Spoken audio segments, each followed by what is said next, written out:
Okay, right. So define force, done. The SI base units of force are kgms minus 2. Let's assume. So a student investigating the relation between the force applied. Okay, so this is the force applied to the piston. Okay, K is some constant with SI base units given. Syringe. Okay, velocity of the fluid exiting. So velocity is also given. The student wishes to use the equation. Okay, by considering SI base units on both sides of the equation, state and explain whether this equation is homogeneous. Now, homogeneous means that the units of left hand side are equal to the units of the right hand side. Right now, this is 2 marks. So let's check. Okay, so we have the formula V is equals to F K over M A, where A is the cross sectional area. Now let's check. Do we know the units of something? Do we know the units of V? No, we don't. Okay, so the units of V should be ms minus 1, right? But we have to confirm whether that are the units of, V. So V is equals to, what is F? F is going to be kgms minus 2. kgms minus 2. K is a constant which has units of m square s minus 1. M is, what is M? M is a mass of the fluid. So that's just kg. And A is m square, right? That's just the mass. No, that is area. Okay. So let's try to combine that. First of all, these cancels out. And this cancels out with this m. And so what are we left with? So we are left with m square over m, okay, and s minus 2 into s minus 1, right? So these are going to add up. One of this cancels out. Does this? Yep, one of this cancels out. So this gives me ms, it gives me ms minus 3. Hmm. M square, ms minus 1. Yes, okay. So this is m square minus 3. Okay. So now if we figure out the units, do you see that it's actually coming out to ms minus 3? But velocity is actually ms minus 2, right? So if it's ms minus 2 versus ms minus 3, they are not equal. So that must mean it is not homogeneous. It is not homogeneous. Okay, moving on. Okay, state the principle of conservation of momentum. Okay. Now, what is the principle of conservation? It says that, I'm just writing it down shortly. Momentum before is equals to sum of total momentum before collision is equals to total momentum after collision in a total momentum before collision, total momentum after collision in an isolated system with no external forces. External forces. Okay, moving on. A stationary boat of mass 160 kg floats on water. Okay, floats on water. So that means it probably has something to do with upthrust, maybe. Okay, the mass of the boat is what? The mast. Okay. A sack of mass 23 kg is thrown at the boat. Okay, okay. Immediately before colliding with the mast of the boat, the sack is traveling horizontally with speed of the sack collides with the mast and remains in contact with it without rebounding. Okay. Assume the resistance forces are negligible. Calculate the horizontal speed v of the sack and the boat immediately after the collision. Okay. Okay. So, huh. So basically, we threw the sack on the boat and it's supposed to move further. Okay. Hmm. Immediately before colliding with the boat, the sack is traveling horizontally with speed of 3.4 meters per second. So there is a force being applied. I'm pretty sure it has something to do with momentum. Yep, it does. It does. It does. Okay. So we know some momentum before collision is equals to some momentum after collision, right? Generally, that's why they point us in that same direction if it's a part related to that. So what is the momentum of the boat before? The momentum of the boat before is 160 into, okay, well, so 160 into 0, that's it. And the sack has 160 0, that's a 0. What is the momentum of the uh mm, what is the momentum of the sack? Okay, 3.4. So 3.4 multiplied by what is the mass of it? 23 kg. So 23 is equals to what is the momentum of the boat after? So after it collides and remains in contact with it, so that means they both move together. They must have a similar velocity. So that must mean you can actually have common velocity with them. So that's going to be 1 So that's just going to be m1 plus m2 times v, right? So m1 plus m2 is just 160 plus 23, and they're going to have a common velocity. So that means 3.4 into 23 over 160 plus 23 is going to equal to their common velocity. Let's quickly figure it out. 3.4 into 23 over 160 plus 23. So that gives me 0.43. Okay. Okay, moving on. By the way, stop me if you have any questions. Okay, I'm just going to continue doing the paper as quickly as possible. That's all we're going to do today. The total kinetic energy of the sac and the boat immediately after, before the collision is E1. The total kinetic energy of the sac and boat immediately after the collision is E2. Okay, so before is E1. Okay, so of the sac and the boat immediately before. So sac and boat before collision is E1, and after the collision, it is E2.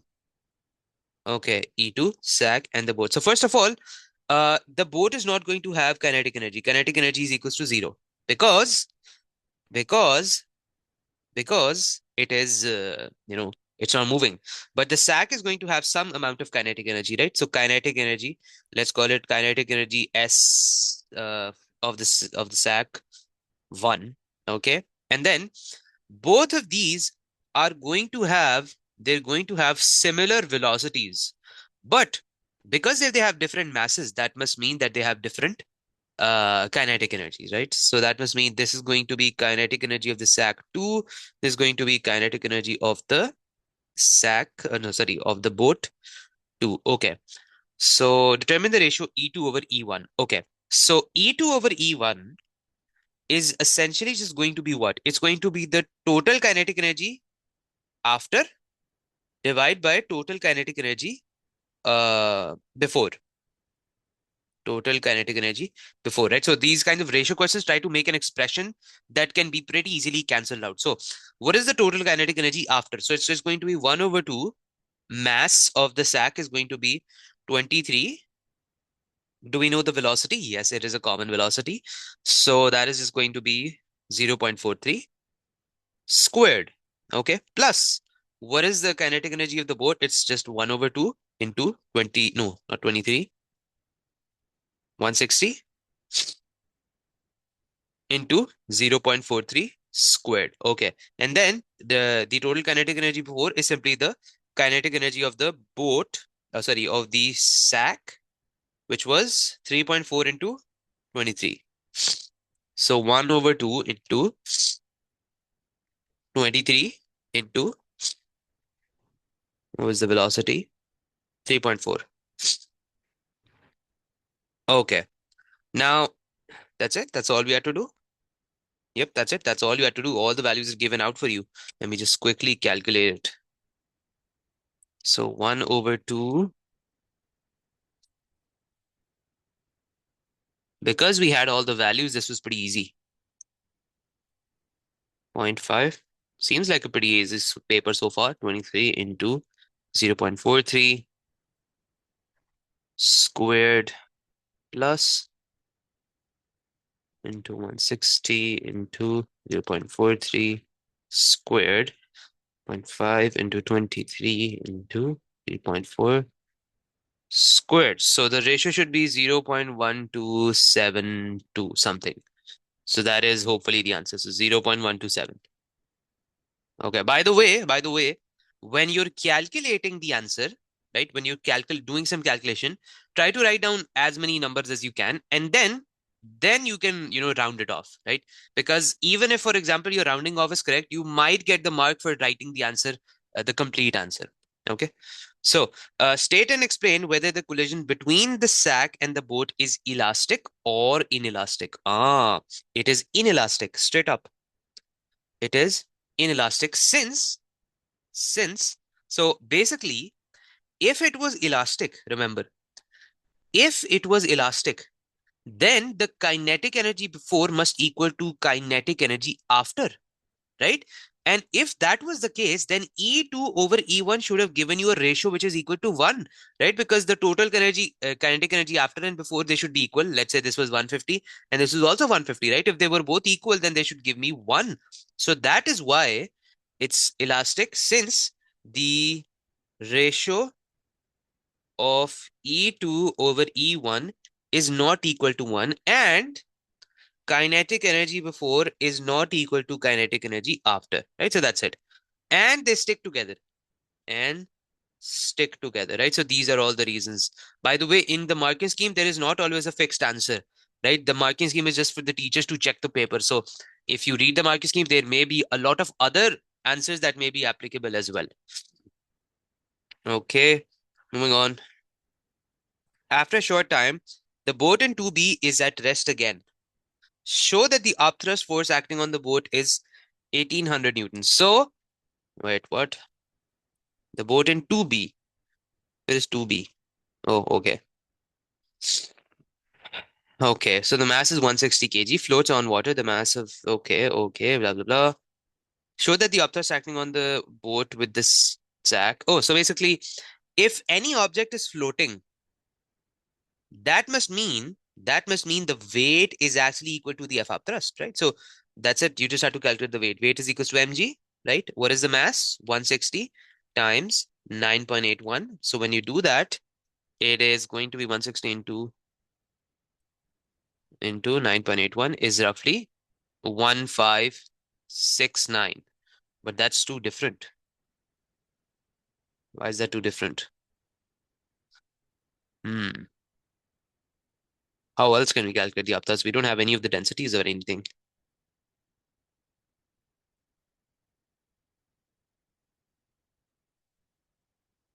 Stand the boat and show that the object's acting on the boat with the sack. Oh, with the sack. Forgive me for not reading the statement. I'm so dumb. Please don't do this mistake again, ever.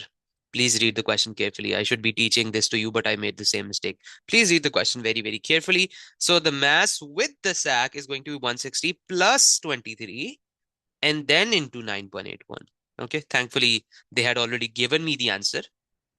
Let's show it. So 160 plus 23 is going to give me, yep, 1800. Okay, moving on. The boat displaces water with a volume of 1.8 into 10 to the power 5 centimeter cube. Centimeter cube. So there's a unit conversion, pretty sure over here. Calculate the density of the water, give your answer to three significant pairs. So remember, the formula for F upthrust is equals to, it is equal to, uh-huh, formula for F upthrust is equals to rho g v, where this is the density of the fluid. This is the density of the fluid. This is the volume of the fluid displaced. Displaced. Or it is the volume of the object submerged. It's either one, right? They're equal. Okay. So the boat displaces water with a volume of blah, blah, blah, blah. You cannot use centimeter cube. You have to convert it into meter cube. Calculate the density of the water. Give your answer. Okay. So you already know that the upthrust is, uh, it is 1800. It is 1800. Density of the fluid is, I don't know, into G 9.81 into volume of the fluid displayed. Now, let me show you how to convert it. So 1.8 into 10 raised to power 5 centimeter cube. You can essentially say that this is equal to, let me just, open up the units. 1.8 into 10 raised to power 5. Isn't that basically the same as centimeter into centimeter into centimeter? And if you just had like 1 centimeter, what would you do? You would just replace the centimeter with 10 raised to power minus 2, right? You just replace it with 10 raised to power minus 2. So isn't that just going to be 10 raised to power minus 2 meter into 10 raised to power minus 2 meter and into 10 raised to power minus 2 meter, right? And when you add all those up, what does that give you? It is essentially just 1.8 into 10 raised to power minus 6. So 1.8 into 10 raised to power minus 6 meters, right? So that's it. That's all you have to do. So 1800 over 9.81 into 1.8 into 10 raised to power minus 6, which gives me over 9.81 into 1.8 into 10 to the power minus 6. So that gives me a very large answer. Gives me 1800. Okay, so it gives me 101.9 into 10 raised to power 6. So that is the density of water. But I think this is too much. Hmm. And oh wait, they've told me to give my answer to three single figures. Wait, feels like the answer is too much. Density. What displays the water with a volume of 1.5 times per 5? Oh, right. I forgot. Yes, absolutely.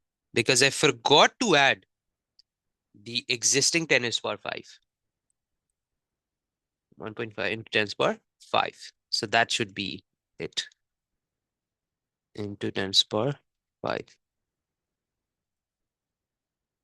Yep, yep. It gives me an answer of 1019.36, right? So this is the calculated answer.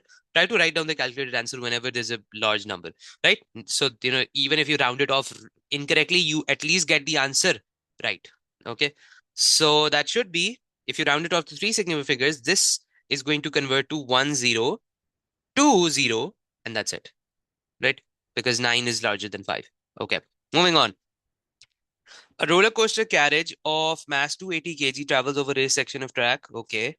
Okay, as illustrated, at X. Okay, the carriage has kinetic energy 16.1 kilojoules. At position Y, the carriage has kinetic energy 1.3 kilojoules. Hmm. Okay, so kinetic energy at this point, 1.3 kilojoules. The length of the track between X and Y is, oh, 23 meters. Okay. At position Y, oh no, wait, sorry. That is at position Y. And at X, the kinetic energy is 16.1 kilojoules. Okay, the length of the track. So this is the length of the track, by the way. This is the length of the track, which is 23 meters, right? Not the other distance. From moving X to Y, does 5.1 work against resistive sources? Okay, calculate the average resistive force acting on the carriage between X and Y. So first of all, uh, hmm, okay, how do I explain this? So you have to figure out the conversion of energy. And in this case, uh, okay, okay.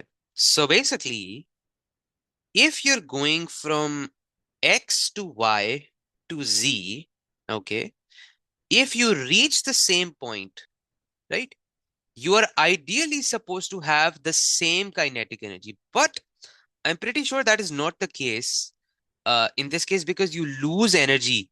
You do work against, the resistive forces, right? So first of all, uh, in this case, let me try to make up an equation of conservation of energy, right? So I know that from X to Y, okay, from X to Y, the loss in KE is actually going to equal to the gain in GP. Is that right? Okay. Then, and it is going to have done work against friction, right? And then now let me make the conversion from Y to Z. I know from Y to Z, the gain in GPE is actually going to equal to, sorry, the loss in GPE. The loss in GPE is actually going to equal to the gain in kinetic energy, and you're going to have to do work against friction again. Okay. Now, we know, so I can actually sum up all of these. I can actually sum up all of these. Right? So first of all, let's calculate what is the loss in KE for X to Y. For X to Y, what is the change in kinetic energy? It is 16.1 minus 1.3. So 16.1 minus 1.3 kilojoules. Okay. So uh, that is going to equal to the gain in GPE. So the gain in GPE is going to be M. So what is M? M is 1 point. Okay, we don't know height. Calculate the average resistive force. Oh, sorry. I'm doing the next question. They just asked me for the force. Apologize. If they just ask you the force, then all you have to do is work done is equals to force into distance. That's it. Because you already know the work done against resistive forces, which is 23 meters. 23 meters was the distance, and it's 23 meters into force. What is the work done? 5.1 kilojoules. So 5.1 into 10 to the power 3. That's it. That's it. So dumb of me. Over 23 is equal to the force. That's it. That's all you have to do. 5.1 in 10 to the power 3 divided by 23 is going to give me 222. Okay. Now this is the next question that I was already beginning to do. Okay. So calculate the change in height between X and Y. I think there should be an easier way to do this, by the way. There should be an easier way. So what if I ignore X to Y to Z? What if, oh, right, we can. So isn't over here, in this case, we know that from X to Y, just for X to Y, I think we can figure it out something. Oh no, but the problem is that the friction is actually for the whole journey. Hmm. And it's worth 3 marks. What is the next question? The carriage travels further along track to point C. Stay explained by the speed of the carriage that's greater, less than. Okay. How can I make this question simpler? Wait. In moving from X to Y, okay. Again, dumb of me again. So that is all the expression is. Somehow I now have a habit of expecting harder questions. That's a side effect of being a teacher. Okay. It is the work done against friction is 5.1 kilojoules from X to Y. So the question is much simpler again. Great. So we don't have to worry about Z. That's why, I try to read the next question because somehow it makes the first question easier. Okay. So the loss in kinetic energy is this. The gain in kinetic GP is just going to be mgh. So what is M? 280 kg. So 280 times G times delta H plus what the work done against friction was. So 5.1 kilojoules. Kilojoule. Let's do this. Pretty easy. 16.1 minus 1.3 kilojoule minus 5.1 kilojoule divided by 280 into 9.81 should equal to delta H. Let me do this.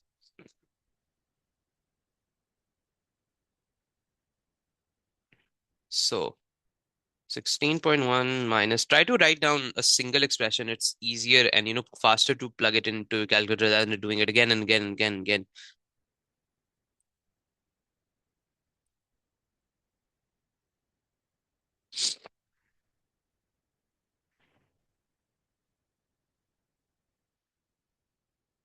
Great. So the answer is 3.53. Yep, that's it. That's the height. Okay. The carriage travels further along the track to point Z. I believe I've already answered this question for you. State and explain whether the speed of the carriage at Z is greater than, less than, or the same as the speed. So it's going to be less. It is going to be less since although the GPE reaches the same at Z, okay, energy is overall lost in friction. Energy is overall lost in friction.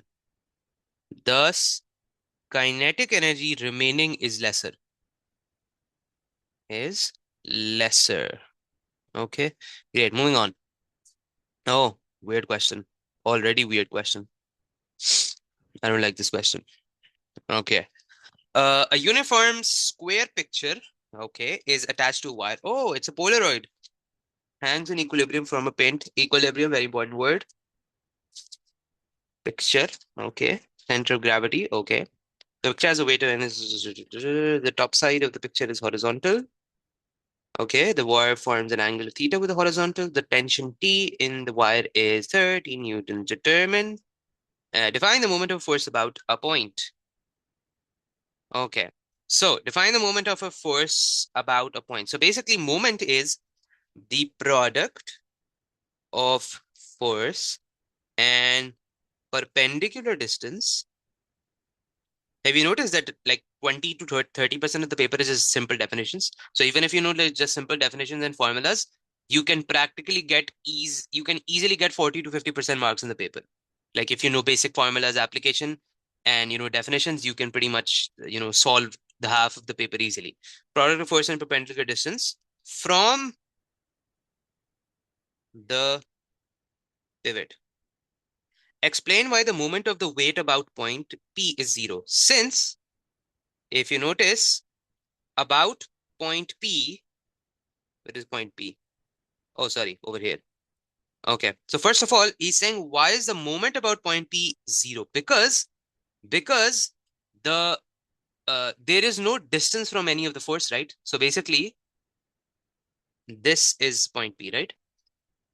For there to be a moment, there has to be force into perpendicular distance, right? There is no perpendicular distance between these two, right? If, for example, the weight was over here, 90 Newton, right? Then there is a force that's going to turn you like this, right? There's a force that's going to turn you clockwise because the pivot is over here.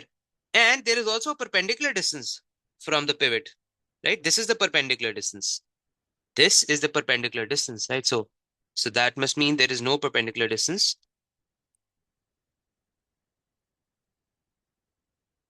Since there is no perpendicular distance of any force from P. Okay.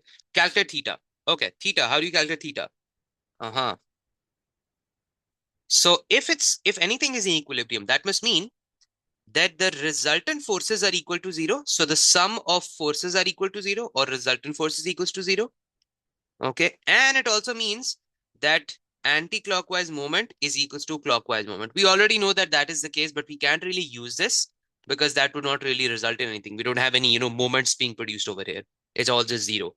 Okay. But if it's hanging in equilibrium, that must mean that the total upward forces and the total downward forces are equal, right? So that means sum of upward forces are equal to the sum of downward forces, right? That is the case. So the resultant for or you could say that the resultant force is zero. Resultant force is zero means the forces are balanced. Upward force equal to downward force. So what is the upward force? So what is the upward force? Like what forces are holding you up? So if I were to resolve this tension into components, right? This is P cos theta, and then this is going to be P sine theta, right? And the same way, this is going to give me the same answer. This is also T cos theta. And when this goes up, this is also going to be T sine theta, right? So that must mean that 2T sine theta, 2T sine theta is actually equal to F down. What is F down? That is just 19, right? That is just 19. Now, the problem is, do we know what tension is? If we had not read the question, then we wouldn't have known because this is where it's hidden. The tension is actually equal to 13 Newton.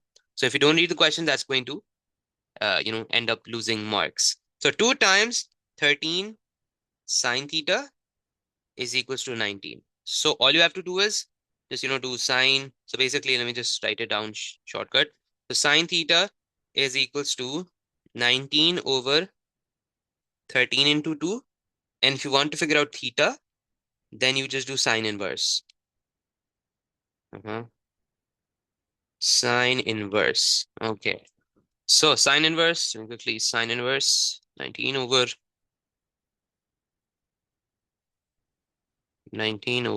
13 into 2.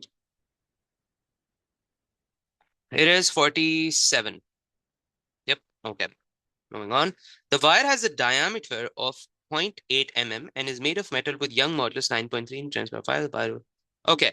So Young's modulus is equals to stress over strain, right? They're asking me to calculate the strain. They have given me the Young modulus. So strain is equals to stress over Young modulus, right? The stress. How do you calculate the stress? So stress is actually equals to force per unit area, right? What is the force? What is the tension on the wire? Hmm. Okay. Has a diameter and made of a metal with young welds. Okay. So area, we can pretty easily calculate the area. Area of a wire is simply equal to pi r square or pi d square over 4. Let me just calculate it earlier. So pi into diameter is 0.8 into 10 to the power minus 3 squared divided by 4. Squared divided by 4. Okay. Let me calculate what that is ahead.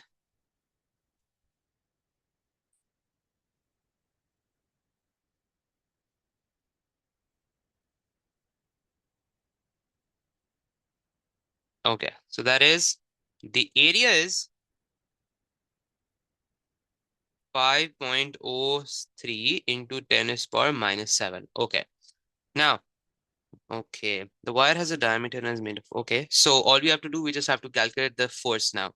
The force is.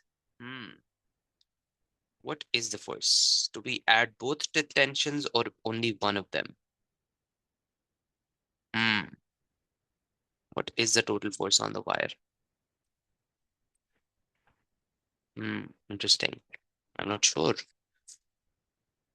because you have to include the force. So I think it's going to include both of them because regardless of how the tension is resolved, right? Regardless of how the tension is resolved, what is the essential force on the wire? The wire is essentially holding this picture with a weight of 19 newtons, right? The tension would only change if the weight of the picture was lesser or higher, right? Only then the tension would change, right? Like overall, the resultant would remain the same, but I think by the tension would actually remain the same overall. So we're actually going to use 19, I believe so, right? So this should equal to 19 Newton.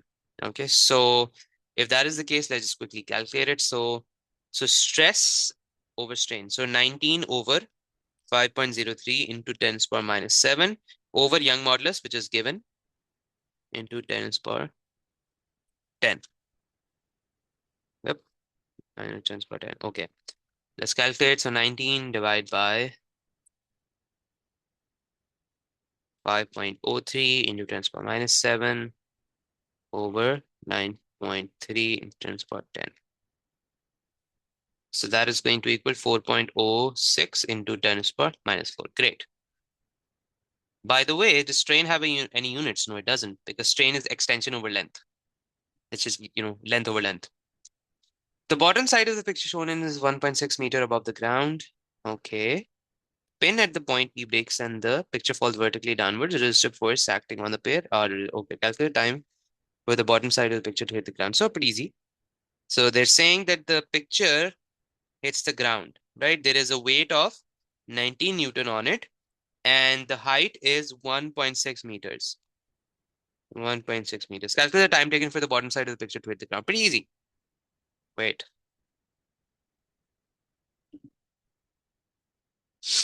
Okay. So you just have to do S is equals to UT plus half AT squared. That's it. So S is 1.6, U is 0, right? Plus 1 over 2 into 9.81 T squared. That's it. So 1.6 into 2 over 9.81 square root is going to give me T. 1.6 into 2 over 9.81 is going to give me 0.57. That's it. That's the answer. Okay. On figures 4.2 sketch the variation of the speed of the picture with the distance fallen from its initial position. Okay.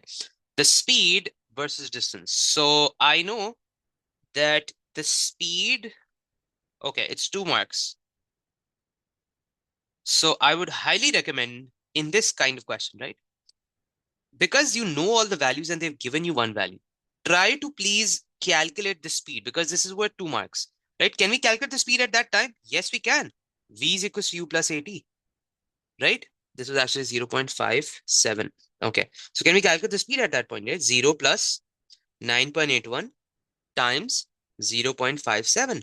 Let's simply calculate the velocity at that time. That'll give me an extra point to work with. And it might give you an extra mark as well. Right? Because, I don't know the marking scheme for this paper, so I'm just doing as much as I can. So this actually gives me like 5.59. So 6. Right? So that means the final speed should be 6. Now, the second mark would be, this is just like, the final point.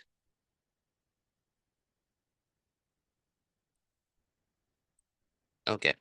This is the final point. Now, is the line going to be like this? Is the line going to be like this? Is the line going to be like this? What is it going to be like? So,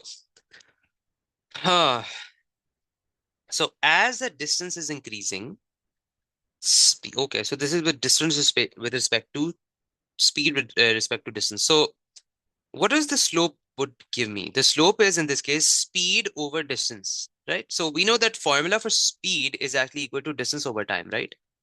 So, so, so speed over distance would actually equal to 1 over time. Ah, so that means the slope is actually equal to 1 over time. Okay. So that means as time moves on, the slope should actually get smaller. It should get less steeper. Hmm, weird. So does that mean like this? But I don't think so that is the case because speed should be increasing as distance increases. Hmm.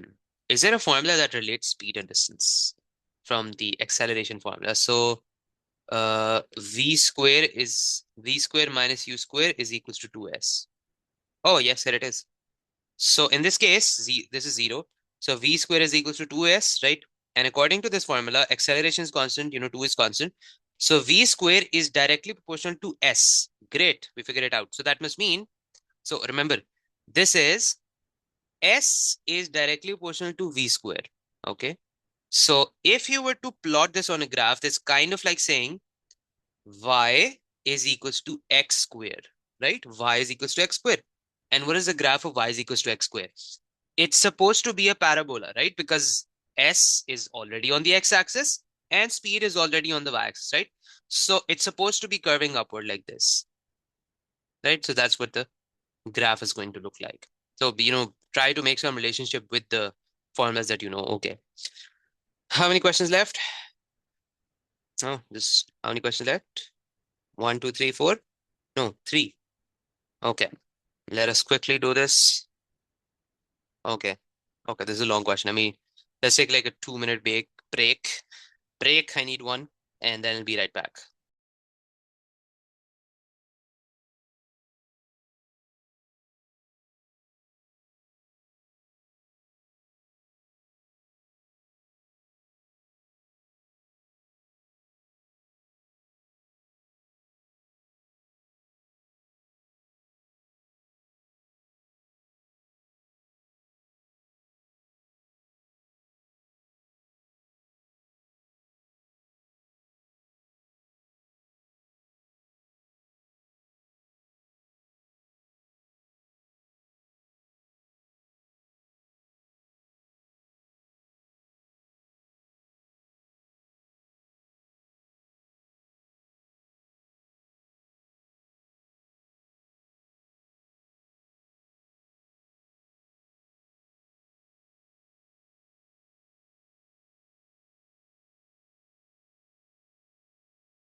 Okay, let's assume. Let's quickly get this paper over with. Okay, for progressive wave studies, what is meant by period? Time period is the time taken for one complete wave. Okay, or one complete oscillation. What is the amplitude? That is the maximum displacement from mean position. Okay, great. Moving on. Now, a stretched string is fixed at both ends and made to vibrate with a frequency of 25 hertz. Okay, that is a stationary wave is formed on the string. Okay, the distance between the fixed ends of the string is 0.96 meters. So the length from here to here is 0.96 meters. On figure 8.1, draw the position of an antinode. This is an antinode of an antinode, so just one. Okay, show that the speed of a progressive wave on the string is 16 meters. So v is equals to f lambda. And what is f? F is 25 hertz. No, wait, sorry, this is 3 marks. What? Okay, right, because you have to calculate the wavelength. So the frequency is known to us, 25 hertz, but we don't know what is the wavelength, but we can calculate it. So first of all, how many waves is this? So we know that the length in this case is equals to one wavelength plus lambda by 2, right? Because one wavelength plus half a wavelength, it's a half a wave. So what is lambda plus lambda by 2? That's just going to be, multiply by 2 on, up and below. So that is going to be 2 lambda over 2 plus lambda over 2, which is going to give me 3 lambda by 2. Okay. Now, if that is the case, right? If that is the case, then that means length is equal to 3 lambda by 2. But I do not know what the wavelength is, but I can calculate it, right? I know the length. So 0.96 meters is equals to 3 lambda by 2. That's it. So that means I can just plug this in over here. I can find out what the wavelength is. So 0.96 into 2 by 3 is actually equivalent to the wavelength, right? So I can just plug that in over here. I can plug that in over here. So 25 into whatever that number is, 0.96 into 2 over 3 is equal to the velocity. Let's calculate it. I'm pretty sure that it's going to equal to 16, whatever it is. Okay. The frequency of the vibrations is increased to 30 hertz. Okay. The speed of the wave on the string does not change, stating whether the stationary wave is formed. Okay. Now, oh, that's a good question. So right now, the frequency of the string is the speed of the stating whether the stationary wave is formed. Okay. Now, this seems like a question in which you have to think, right? Now, if you feel like there is a question, right? Remember, this is a very important tip. If you feel like that the question is going to take you some time, it's going to take you some exploring, recalling a little bit of the formulas, trying to derive something, or, trying to remember the facts, circle it, okay, and come back to it later. Okay. So circle it. So do the paper in 2 rounds. In the first round, you should do all the questions. In the first round, you should do all the questions which you know that you're able to solve immediately. In the second round, come back to the ones that you circled that might have taken more time. Okay. So that's how you save time. Okay. But because we're doing the paper, we're going to do it. So whether a stationary wave is formed. So first of all, when you increase the frequency, right? So if you remember, in a stretched string or a stationary wave, as you keep increasing the frequency, you move on to harmonics, right? So you'll probably get, you'll start with the fundamental harmonic, right? Then the first harmonic, then the second harmonic, and so on. But that only happens at fixed frequencies, right? So that means you can just randomly change the frequency and expect a stationary wave to be formed, right? So that means, for example, if the first wave is forming at 25, the next might actually form at 50, right? Or or it might form at 75, right? Now, in order to do that, you have to figure out what is the fundamental frequency. What is the formula for the fundamental frequency, right? What is the ratio? So the simplest, most possible stationary wave that can form is this for a stretch string, right? In this case, V is equals to F lambda, right? This length is actually equal to lambda by 2. right? So that means V is equals to F uh, lambda, and lambda is actually equal to 2L, right? So lambda is equals to 2L because I multiplied on the other side. So F into 2L, V is equals to F into 2L. So F is equals to V over 2L, right? Now this is the fundamental frequency. This is the simplest possible stationary wave that can form, right?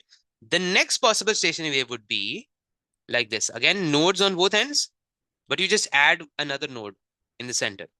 So that means, no wait. Yep.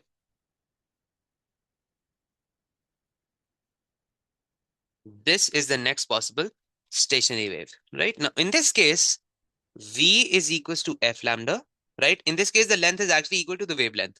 So doesn't that mean V is equals to F times L? So if you make F the subject, then F is equals to V over L, right? Now, so do you see the relationship between both of these? Isn't this multiplied by 2, right? Isn't this multiplied by 2? Then that means if you move on to the next harmonic, you will have to multiply by 2 again. So that would probably equal to F is equals to, uh, I think that would probably be 3V over L, something like that. I don't know. We'll have to derive it. I don't, memorize it. But that is the case. So that means we know that there is a multiply by 2 factor when moving, harmonics.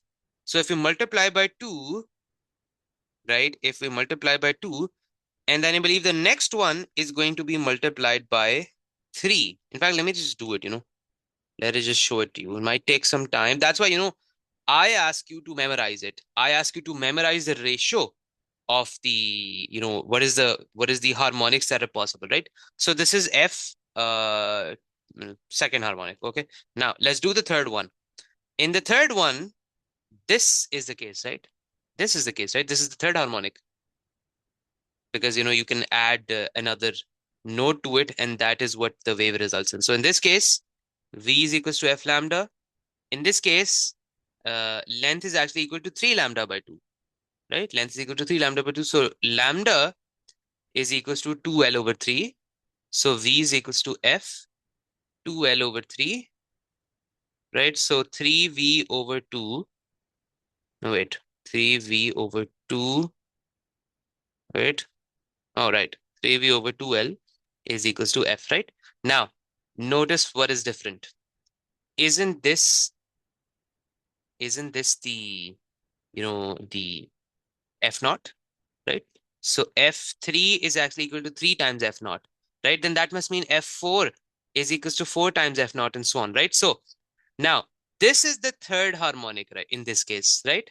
This is the third harmonic, which is being formed at 25 hertz, right? So this must mean that F naught, when you multiplied it by 3, that gave me the third harmonic. So if F naught, this is a difficult kind of question, into 3 equal to 25 hertz, what would be the fundamental frequency? Wouldn't that be 25 divided by 3? 25 over 3? And that gives me 8.33. This is the fundamental frequency. Okay. Now, if I were to multiply that by 4, right? Because I know F naught times 4 is going to give me the fourth possible harmonic. So if I multiply that by 4, that is actually equal to 33.3 hertz, right? Now, it says the frequency is increased to 30, right? State whether station wave is formed. No, since the next possible harmonic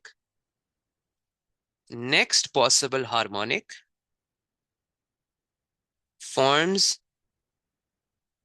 at 33.3 hertz, right? So that is how you answer it. Okay, and this working over here might be useful as well. So that's how you answer it.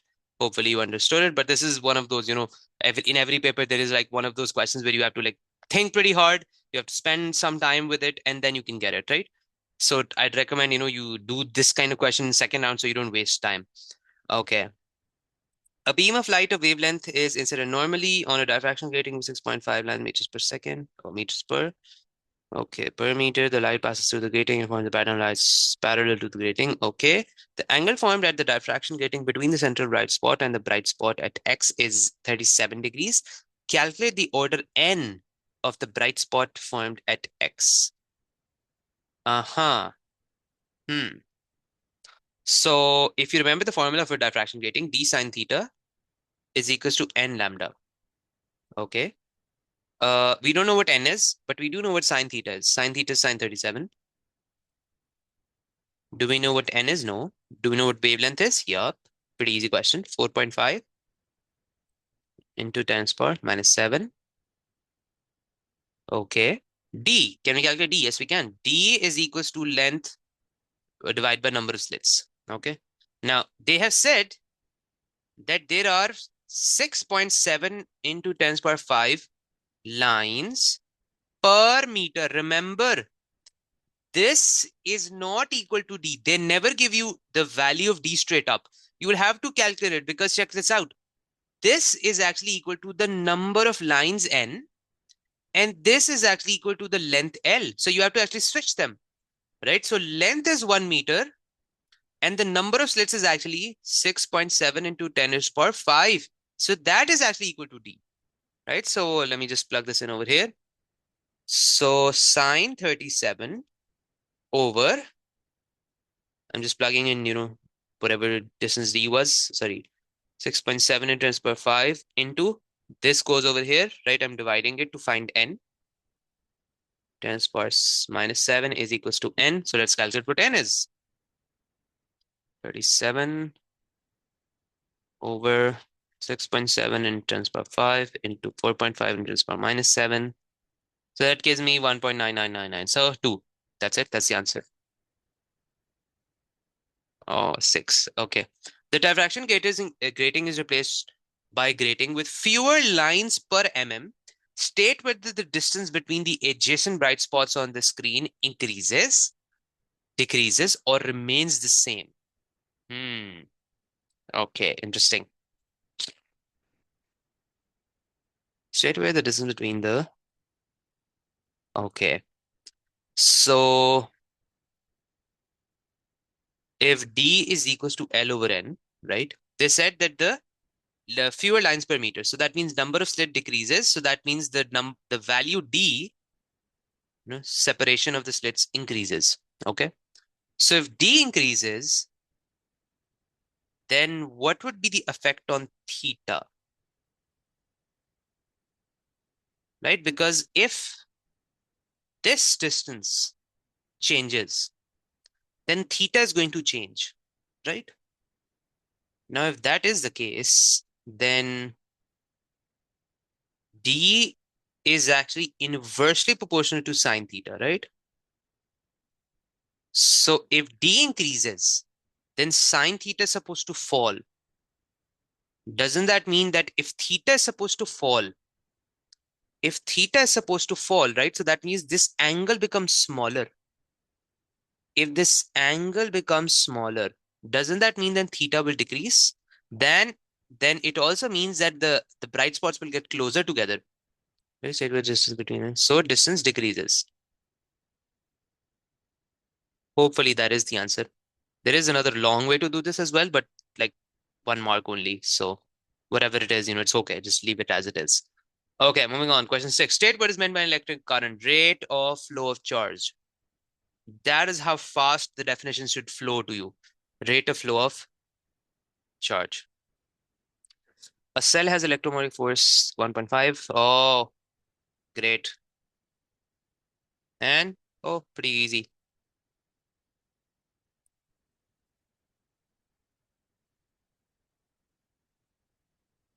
Haha. A cell has EMF 1.5 volt and internal resistance 0.75. Okay. Configure, draw the variation of the terminal potential difference with the current in the cell for 0 to 1.6 ampere. Hmm. Okay. 2 marks already. Okay. So EMF, let me draw it to make it easy.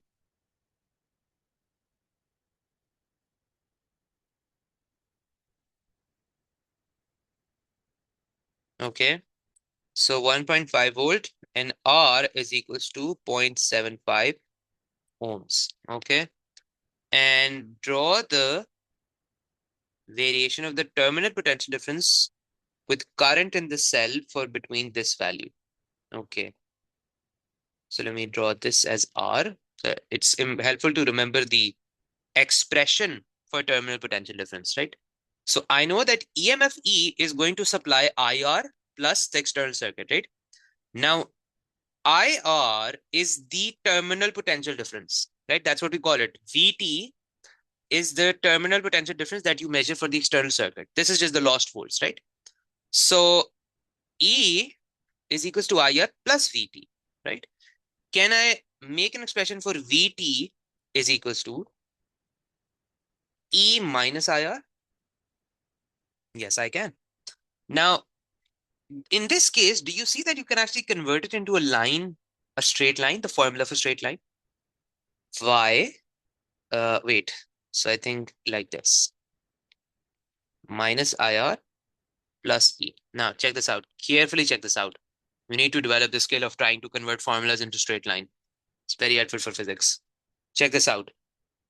Isn't the current on the x-axis? Isn't this the current?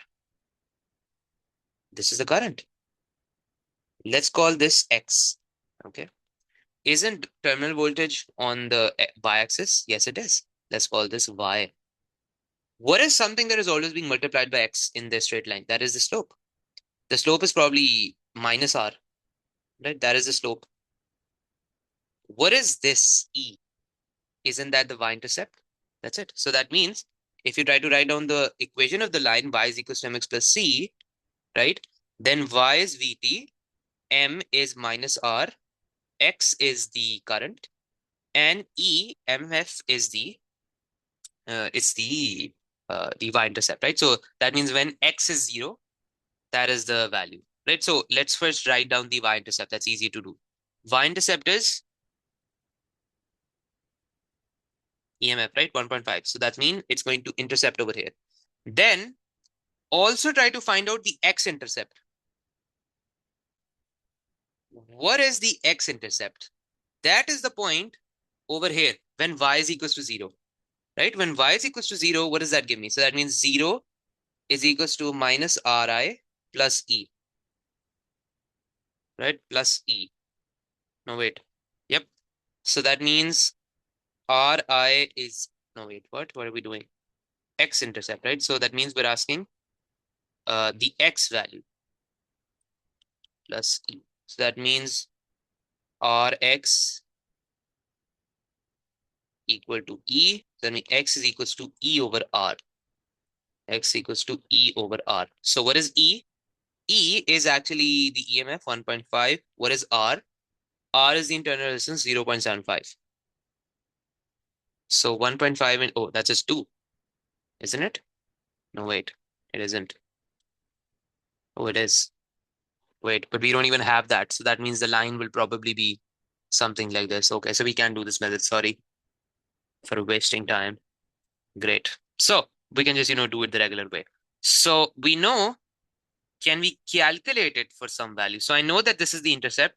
And because of the negative R, I know that the graph is going to be negative sloping. Okay. But how do I make some points? I think even if you make like 1 point, that's pretty good to go. So that means, for example, if you make it for 1.6, so Vt is equals to minus IR plus E, right? So let's do it for a current of 1.6. Let's calculate a value and you can just make the line. So minus 1.6 times R, we know what R is. What is R? 0.75 plus E, that is 1.5. Right? The equation of a straight line is extremely helpful. Let me just calculate it. Minus 1 minus 1.6 into 0.75 plus 1.5, and ta-da, I found it out. It's 0.3. So that means I have to just mark where 0.3 is. So this is 0.25. Okay. This is 0.3. No, wait. This is 0.3.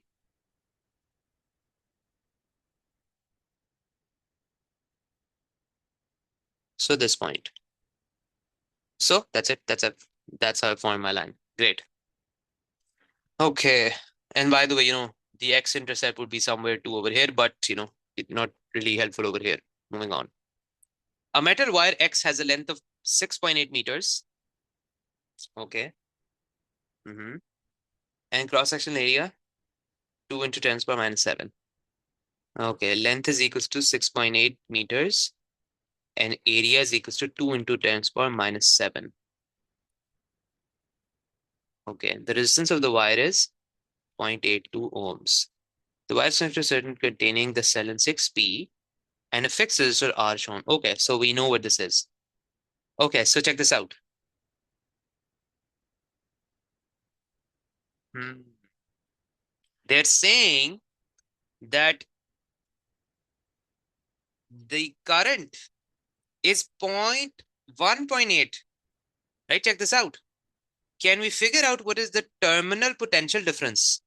Can we figure out what is the terminal potential difference? We can by using the formula. Vt is equals to E minus IR, right? E is just 1.5. What is I in this case? It's actually equal to 1.8. What is R? We know it's 0.75, right? We can calculate what is the terminal potential difference. That's something very helpful for us, right? So you see how you have to connect the dots. 1.8 into 0.75. That is equal to 0.15 volts. That's it. So less, so bad, so sad. Yep, that is it, right? In fact, as the current increases, the terminal potential difference falls. So that must mean it's 0.15 volts. So 0.15 volts. So 0. Since this is a parallel circuit, right? In parallel circuits, voltage remains the same. So 0.15 volts goes here, 0.15 volt goes here, right? And by the way, this is 1.8 amperes. So the current is probably going to divide. I don't know what is the current, how is it going to divide, but we'll have to see that because we don't know what the resistance is of R. Yep, we have to calculate R. 3 mark question. Oh, great. Calculate the resistivity rho of the metal from which wire is made. Oh, R is equals to rho L over A, right? Rho is equals to RA over L, right? Do we already know the contents? R over, yep. Resistance was 0.82 into area was 2 into 10 to the power minus 7. Pretty, just literally plugging in the formula. Length is 6.8. That's it. So 0.82 into 2 into 10 to the power minus 7, 0.8. That's equal to 2.05 into 10 to the power minus 7. Okay, calculate R. Now, to calculate R, how do we calculate R?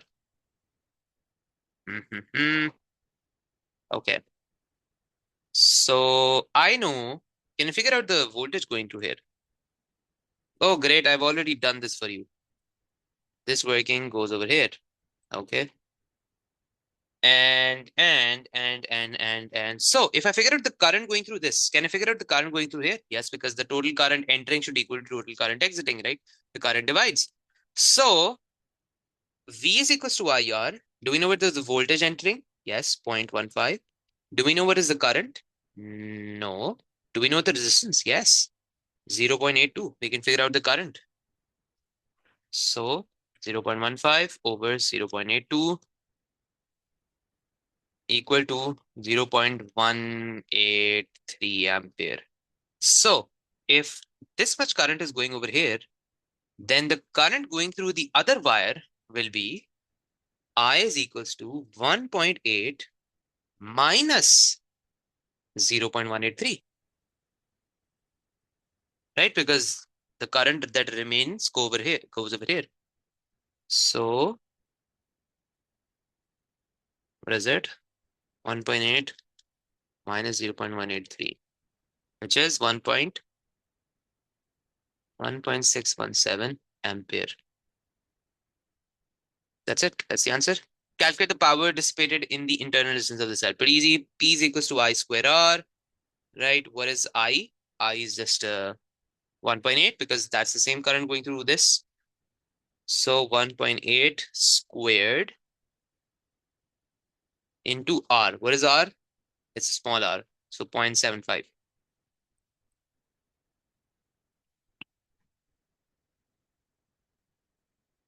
Last question, thankfully.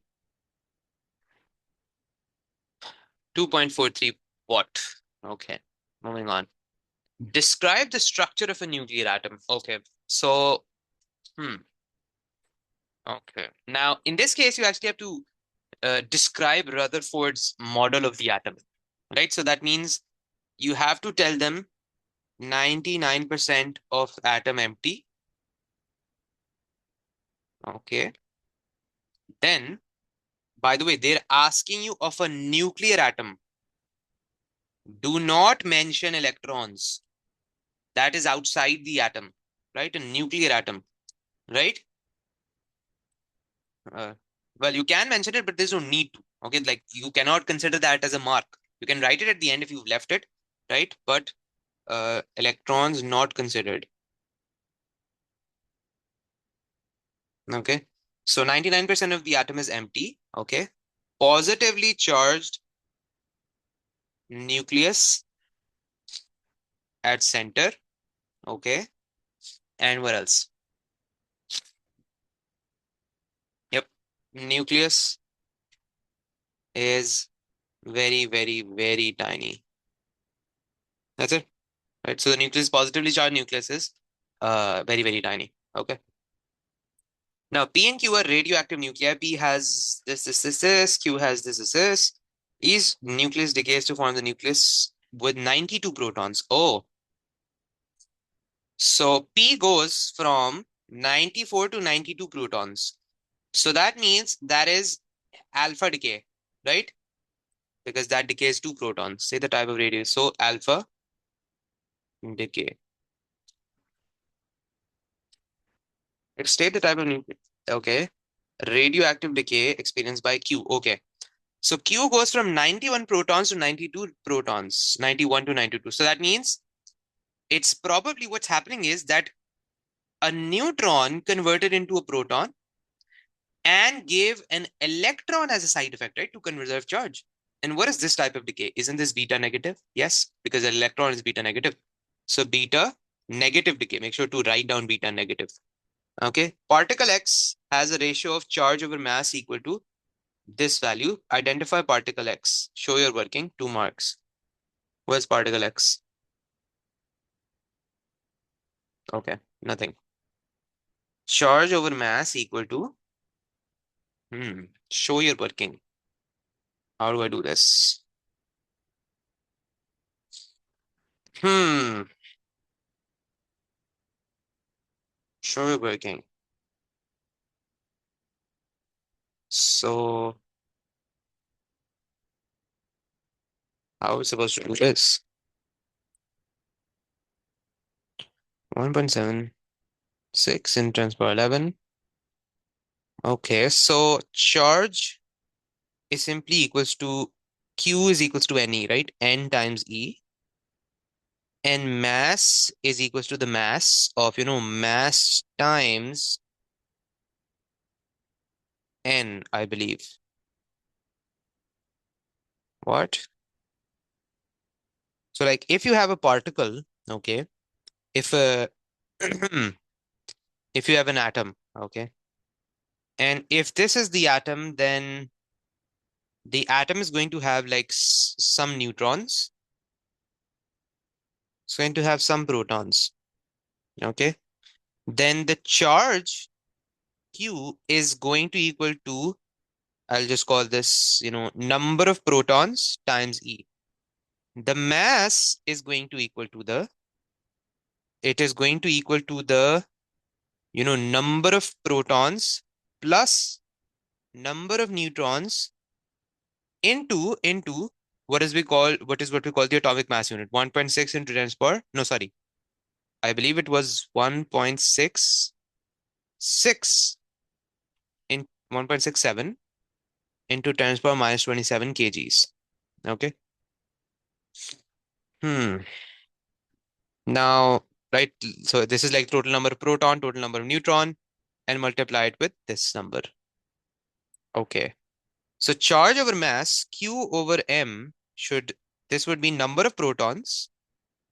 I don't know what that is, times E over number of protons plus number of neutrons into 1.67 into 10 to the power minus 27. But how are we supposed to do this? Because I do not know what NP is. Even if we convert it to Q, I think we can. Do we have the.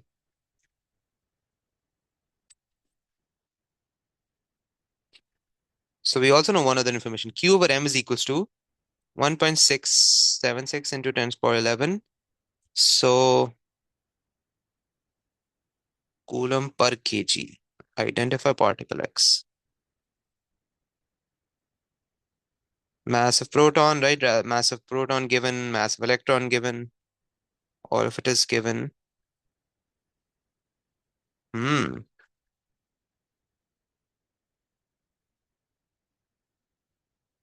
How are we supposed to identify it? Are we given anything else? Radioactive NP into E. This should be the expression, right? But how are we supposed to solve it?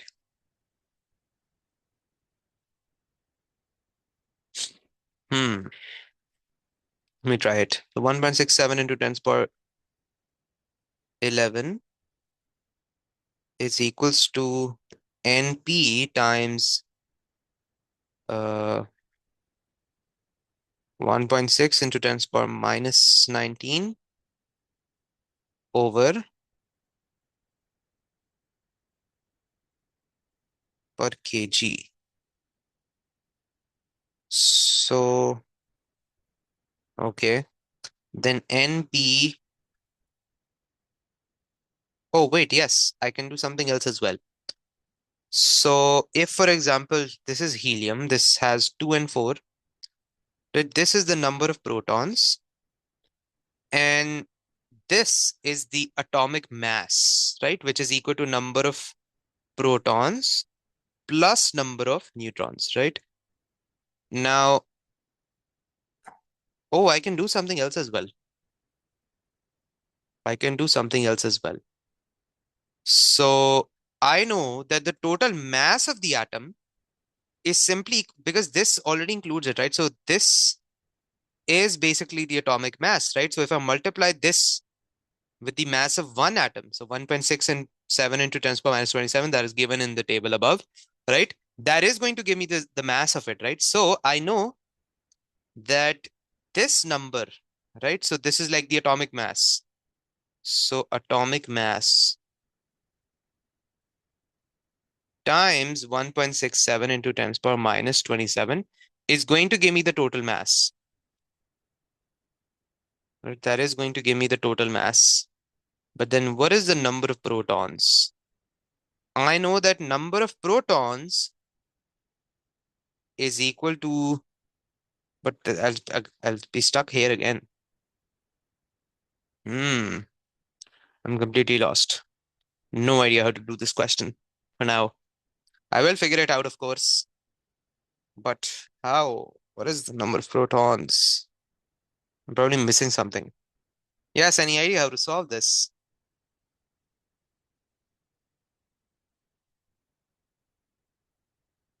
Hmm. Yes, Abhi, any idea? Or are you lost as well? I mean, Maybe I we am. said that Hmm. for for the number of protons plus the number of neutrons, it would be Hmm. 4. So But wouldn't no, that's not no four. That's just something I assumed oh that's something to like else. that's just what I assumed to put my thoughts together. It's not four. I don't know what atom it is. They're asking me to identify it, right?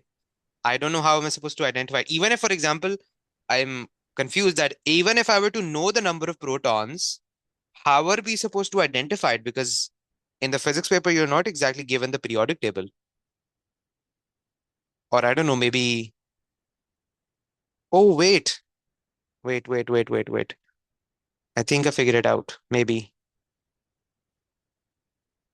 What if they're talking about a proton or a neutron itself?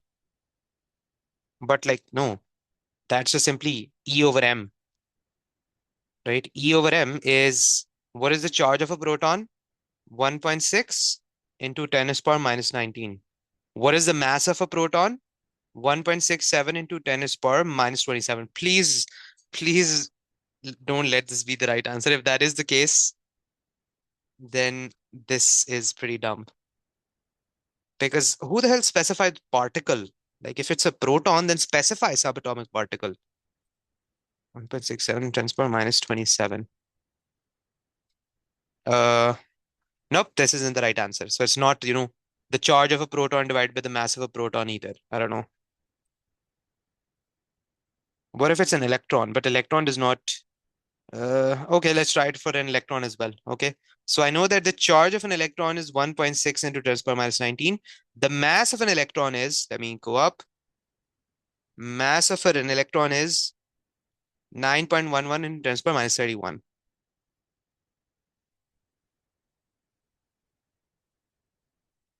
into 10 to the power minus 31. Okay, let's do this. Hopefully, this might be the right answer. But I don't think so that is the case. Like, but because they've asked us to use this. Hmm. Oh, it gave me the answer. 1.75 into 10 to the power 11. Great. Figure it out. Finally.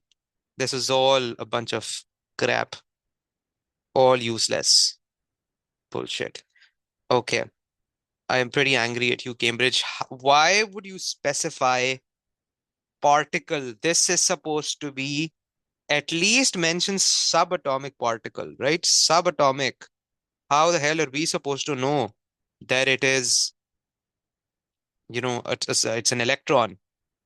This is the mass of electron divided by the charge of electron, right? Electron over charge of electron, right? That is it. Particle X is actually equal to an electron. That's it. So figure it out. Okay. So you will encounter questions like this. Try to do them in round two. Do not do them in round one and end up wasting, like all of your time, right? Because even if, for example, we were not able to do this question, right? That's okay. Losing 2 marks is okay. Like getting 2 marks less is okay compared to getting 30 marks less, right? Do not lose the easy 30 marks because of the rest of the difficult ones. Okay. Sounds good. So like 60 marks, right? So that is it. That is the paper, right? You've seen how to solve the paper. In the paper, you notice that like 20% of the paper was not even 20%, I think 30% or was the paper that was too easy. That was just difficult, sorry, easy MCQs and not MCQs, what am I saying? Easy definitions, easy formulas, and basic formula applications. Like 30 to 40% of the paper is just that. And if you know a little bit of the application of the formula, then there goes half of the paper, right? You can do that as well. And it's only like, one or two questions that are a little bit difficult, that require a little bit of thinking, recalling some of the facts, maybe some derivation, but the rest is very doable, right? Even if you score like 55 out of 60, that's excellent, right? That is more than enough. Unless, of course, you want a distinction, then, you'll have to solve all of these difficult ones as well as you can. But do the paper in rounds. Okay. Sounds good. That'll be all. And I'll send you this paper and the recording as well. You can, watch it whenever you want. I'd recommend that you try this paper on your own as well. I'm going to send you a few yearly papers that you will do, and then we will discuss those papers, in the next class. Okay, however much as you've done, but please do the papers